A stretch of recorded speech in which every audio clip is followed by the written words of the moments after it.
What's going on, guys? My name is Nick Baggs. I'm a seven-figure 23-year-old entrepreneur. Guys, in this video, I want to talk about exactly what I would do if I was down to my last $2,000. All right, I want to make this video because I see a lot of people online making videos on how to, turn 100,000 to 200,000, how to take 100,000 and make $1 million. There's a lot of people out there that only have $2,000 to their name or $1,000 to their name, right? So I want to make a video on exactly what I would do if I was starting from scratch, because $2,000 is still an attainable number that you can save up from working a job, or you can borrow from somebody, etc. So I want to make a very realistic video where a lot of you guys might be at, at your journey right now. So I want to make this video very, very relatable for everybody. I'm in the Dominican Republic right now. I know you guys can see the really cool background. I'm always traveling around.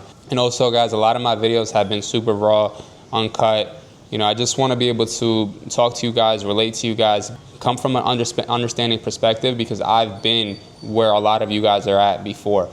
I've been in positions where I first dropped out of college and I didn't know what my next move was. I've been in positions where I was Ubering for 14 to 16 hours a day, literally all day sleeping in the car. I've been in all of those positions where I was starting completely from scratch. So a lot of my videos, I want to make it more relatable where a lot of you are at currently in your life. You guys could either get a motivator or take some of this information and hopefully implement it into your life so you can go ahead and improve your financial situation. But this is exactly what I would do if I only had $2,000 left to my name right now. I was starting from scratch. I had $2,000. What I would do. As the first thing that I would do right now, it's kind of the same exact blueprint that I already used when I actually only had $2,000 to my name. So guys, the first thing that I would do is I would fix my credit.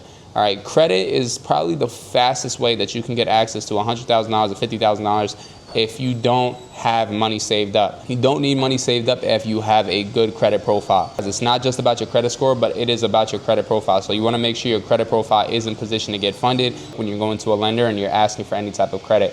The first thing that I would do is I would fix my credit. I can't stress how important that is when you're starting from scratch, because that is the quickest way you can get access to funds to be able to start or scale up a business idea that you might have. And I'm going to give you guys the business idea in this video towards the end. So that's what's going to make you a lot of money. But the first thing I would do, like I said, I would fix my credit. If you don't know how to fix your credit, there's plenty of information out there online that teaches you how to fix your credit. If anything, I'll make more videos on my YouTube channel teaching you guys how to fix your credit. So make sure you subscribe when I do drop those future videos. But if you don't know how to fix your credit, you don't want to fix your credit, you can go find somebody that's credible, somebody that you know you can trust, and pay them to help you fix your credit, or pay them to fix your credit. So this way you don't even have to learn how to do it, but I would suggest you to learn, because in the long run it's going to be more beneficial once you learn. Because once you fix your credit, you can actually start your own credit repair and funding company, which I'll discuss here at the end of the video. But the first thing, fix your credit, because you can't teach anybody how to fix their credit if you never even fixed your credit before. All right, so you want to make sure you know what you're doing. After you fix your credit, the second thing you want to learn is you want to learn how to build out your credit profile out properly to access funding.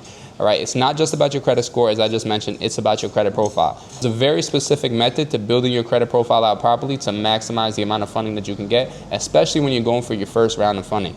All right, that's very, very important. A lot of people just tell you to add a bunch of fintech companies on your credit profile, but you want to add bank-issued primaries onto your credit profile, and then right before you go for funding, especially when you have a new file, you want to add 2 or 3 authorized users on your credit profile to help you with your age and your history. It's very important that after you fix your credit, you build it out properly. A lot of people try to build their credit without removing the negative accounts on their file, but the truth is, I don't care how well you think you're going to build your credit. If you don't remove the negative remarks off of your credit profile, it's going to be very hard for you to get funding, because when a lender pulls your report, yes, your credit score could go back up to a 700. Yes, your credit score could go back up to a 720. But when a lender pulls your report, they're able to see that collection that you had on there a year ago. They're able to see that late payment that you had on there a year ago. They're able to see that eviction, bankruptcy, etc. Whatever that negative remark is on your credit profile, they can still see that.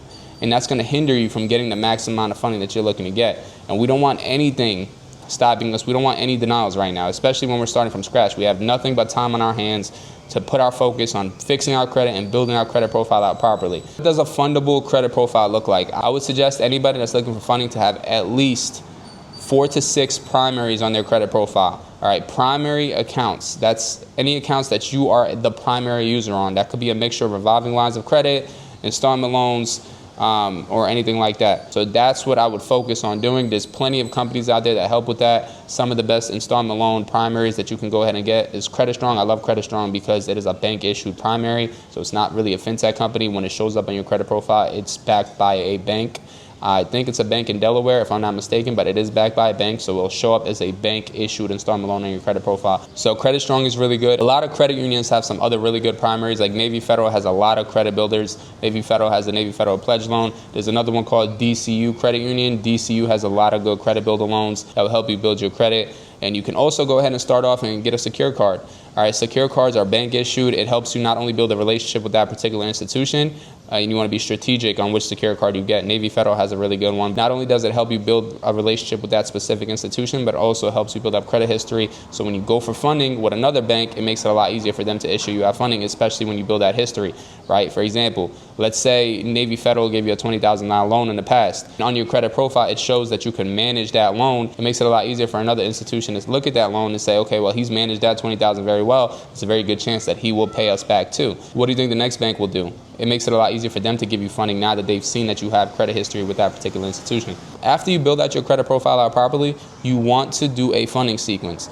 And most likely, if you're down to your last $2,000, you probably don't have a lot of money running through your bank. It's going to be very hard for you to get any type of funding that requires documentation, right? So what we have to do is we got to be strategic. We got to go after no doc funding. What that means is any type of funding that we can get that doesn't involve any type of financial documentation. And the best type of funding that doesn't require any financial documentation, that's all stated income, is credit cards and business credit cards.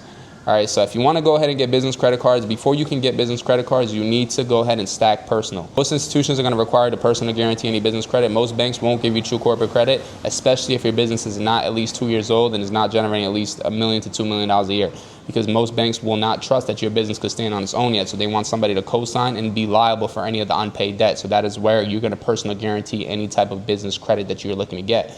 So that's why it's important that we stack on the personal side first, because when you're personal guarantee, they pretty much are going to credit card mirror. So if they see high limits on your personal side, it makes it a lot easier for banks to give you higher 2-3 times the limits on the business side, because they understand that businesses need a lot more money to operate than what an average individual might need on the personal side, right? Why does one person need $20,000, but a business getting $20,000 is nothing? So that's why they always give you high limits on the business side, but you want to build up that history on the personal, because when you personal guarantee, they pull your personal credit profile. So they look at everything that's on your personal credit profile. So you want to build that history there so they can go ahead and issue you high limit funding on the business side. Personal credit cards and business credit cards, not lines of credit, but business credit cards. All right, and personal credit cards. It's all stated income. So you want to learn how to do the application properly. There's a very proper way to do the application because it's projected income. I don't want you to do a personal credit card application and you put that you're making $10,000 a year. Nobody's going to give you any funding if you're only making $10,000 a year. All right, there's a very specific way to do the application. It's projected income. It could be household income. I make more videos about that on this channel in the future, so don't forget to subscribe. But there's plenty of videos out there online that you can go ahead and learn that. Once you learn how to do the applications out properly, you want to go ahead and credit card stack. You want to understand what banks pull from Experian, what banks pull from TransUnion, and what banks pull from Equifax, which are your 3 major bureaus. So most institutions only pull one. There's a few institutions out there that do pull all 3, but most only pull 1. And like I said, before we go for funding on the business side, right now we're stacking personal. Our first round of funding will be personal funding, not business funding. All right, so don't even worry about business funding yet. You can create your LLC if you want. There's a method to structure out your LLC out properly as well. I'll make videos on that on this channel too. But before you even structure out your LLC, before you even worry about creating an LLC or getting into any type of business funding, we want to stack personal first. All right, so we get personal credit cards. So every single bank, we go to every single bank. Let's say Chase Bank pulls from Experian. All right, cool. Let's say Navy Federal pulls from TransUnion. Cool. Let's say DCU pulls from Equifax. All right, so now we have one bank that pulls from Experian, one bank that pulls from TransUnion, and one bank that pulls from Equifax. We can go ahead and get one credit card from each bank, because if we apply for a credit card with Chase Bank, yes, we're going to get an inquiry on their Experian, but TransUnion and Equifax won't see that. We got to make sure we're stacking the same day, guys. You can go ahead and find 3 banks that pull from Experian, 3 banks that pull from Equifax, and 3 banks that pull from TransUnion. This is also very public information. You can also call the bank directly and ask them which credit bureau are they going to pull for the application. I would suggest you not to stack more than 3 banks in each bureau, but you can go ahead and stack 3 for every single bureau. Now, I made other videos on this channel teaching you guys how to build the relationships with all of these banks, get the maximum amount of funding that you can get. That's very important that you're building relationships with the bank, especially early on. You don't have much credit history, so you need to be able to justify your application as much as possible. You want to show them that not only do I have a good relationship with you, not only have I been building my credit for the past 3 to 6 months. When you're building your credit, when you add the primaries onto your credit profile, at first you want to make sure you let it season up for at least 3 to 6 months before you go for any type of funding. You don't want to just add it and then go for funding. It's just a bunch of new accounts on your file. Most banks don't even like for you to have any new accounts on your file. You want to make sure that you allow those new accounts to not only season up, but also build credit history. and then we go for funding. Our first round, I remember my first round, I got about $75,000 in funding because I built that relationship. As I was building my credit, I was building my relationship with the banks as well. And I already had my 3 banks that I was going to go to in each bureau, so I was already building that relationship for like 3 months. I made a video about that on my channel. So now, once you're building your relationships with the banks, your credit profile is built up, you apply for the funding because you know what you're going to put on the application, and you apply for the funding. Now you got personal credit. All right, so you got personal credit, cool. Now, the reason why people don't like personal credit over business credit is because every time you use a personal credit card, your utilization goes up and your credit score tanks. That's why a lot of people don't like to utilize personal credit cards. But if you only have $2,000 to your name and you're starting from scratch like how I did, you're going to utilize, if you have $75,000 available, you better go ahead and figure out a way to utilize it. As long as you utilize it smart and strategically and you have a plan for the money to come back, it's not bad. Because at the same time, now that you apply for all of those credit cards, all of those new accounts will start to appear on your credit profile, and you're not going to be able to get any funding for at least 6 to 12 months. So before you get any business funding, it's going to be another 6 to 12 months. So now you have all that personal credit. You can either utilize it or you cannot utilize it at all, and then wait for 6 to 12 months for all of those new accounts to season up, where your most recent account will now be 6 to 12 months, and then you can go ahead and create an LLC, structure it out properly, and get business credit. Once you learn all of this information and you get funding, you learn how to fix your credit, you learn how to build your credit, you learn how to get funding, guess what you can do now? You can go ahead and start your own business funding company. All right, so business funding company is very simple, guys. All you're doing, you're going into the bank, right? You're going into Chase, you're going into Truist, you're going into all of these major institutions and regional banks. You're going into the bank and you're asking to speak to their business relationship manager or their VP, and sometimes they're not in there. And if they're not in there, most likely somebody, one of the girls at the front desk will give you their card. You can go ahead and email them or reach out to them and let them know, hey, I have a company, I have a lot of clients that have great credit. I want to be able to refer these clients over to you. What is the process on doing that? And you can meet multiple different BRMs in every single institution. So you can have 5 BRMs through Chase, you can have 5 BRMs with Truist Bank, you can have 5 BRMs with Bank of America, US Bank. You can have all of those relationships. I would suggest you to have multiple in every single bank because it gives you more leverage just in case one doesn't respond fast enough. You can go ahead and send it to the other one. But all you're doing is referring the client over. Where you come into play is you get the clients, you take a look at the client's credit profile, you make sure that they meet the requirements that you just met when you got funded, so you make sure their credit profile is structured out very strategically too before you send them over to the BRM. You don't want to waste their time. And that's all you're doing. You're finding the clients. It's very easy to get clients. Very easy to find clients that are looking for funding. You can probably scroll through your phone right now and find a couple of clients that are looking for funding. If not, all you got to do is post on social media, and there's other more complex strategies out there to be able to get clients. And when it comes to running social media ads, etc., building out funnels, and I'm going to go more in depth into that on my channel. One of my earlier videos talked more about that as well. But you can start off by just posting on social media, letting people know what you do, reach out to some people, build some affiliates, go into Facebook groups. You'll always find people that are looking for funding. If their credit profile meets the qualifications, you take a look at their credit profile. You can use MyScore IQ or Identity IQ to take a look at somebody's credit profile. Take a look at it. If it's structured out properly, you go ahead and collect their information and send it over to the BRM, and the BRM will contact them and get them funded. After they get funded, you take a fee on the back end. Now, that fee could be whatever you want it to be, but the standard industry price for this service is 10% on the back end. So if a client gets funded $100,000, you take 10%. So you make $10,000 off of just one client. And if a client gets funded $50,000, you take 10% on the back end, you make $5,000 off of that one client. The reason why I like this business model, guys, it doesn't take any money to start. You don't need $100,000 to start. You don't need $50,000 to start. It is just a knowledge-based business. It's almost like a consulting business where it doesn't take much money to start at all. You don't need a whole lot of money to start this business. All you're doing is finding clients. You can go on social media and find clients. You're connecting the dots with the BRM, and you're taking a fee on the back end. Very simple because of all the information that you learned when you first did all of this on yourself. Guys, if a client doesn't qualify for funding and they have bad credit, you literally can just fix their credit. So you can downsell them credit repair. So you can tell them, hey, you currently don't qualify for funding, but I can fix your credit for $500 or $1,000. You can fix their credit, and now you're fixing their credit, and then you're putting them in position to get funded. So after their credit is fixed, you help them build it, and after their credit is built out properly, you help them get funding. It's very simple. So now you're getting paid multiple times off that same client. Not only are they paying you to fix and build their credit, but also they're going to pay you that percentage on the back end after you get them funded. It's a very simple business model. You don't need a lot of money to start, and it's very easy to scale. And especially once 1 or 2 clients get results from you, you're going to get so many referrals. Almost everybody you probably know already has bad credit. So many people are going to be hitting you up to fix their credit.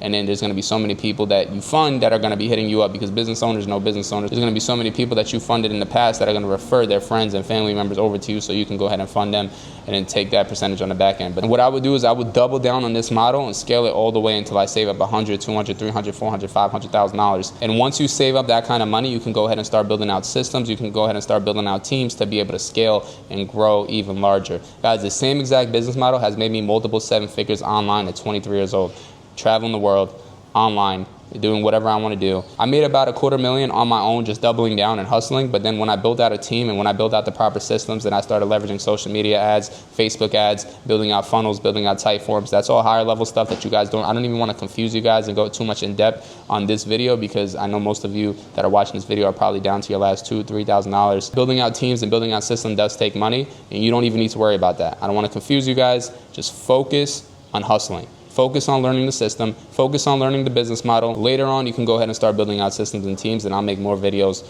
on that on this channel as well. But guys, if you like this video and you found it informative to help you turn $2,000 into $100,000, don't forget to hit the like button and hit the subscribe button, and drop any comments below, any questions you guys have. I'll go ahead and make sure I answer them for you. I'll be making a lot more videos going in depth about everything that I spoke about in this video. Also guys, if you want more hands-on coaching with this, or you have any more in-depth questions that you want to ask me, my Instagram is at NickBaggs, NickBaggs. Shoot me a DM on my Instagram. I'll reach back out to you. I'll see how I can help you out. But that's it for this video, guys. I'll catch you guys in the next video.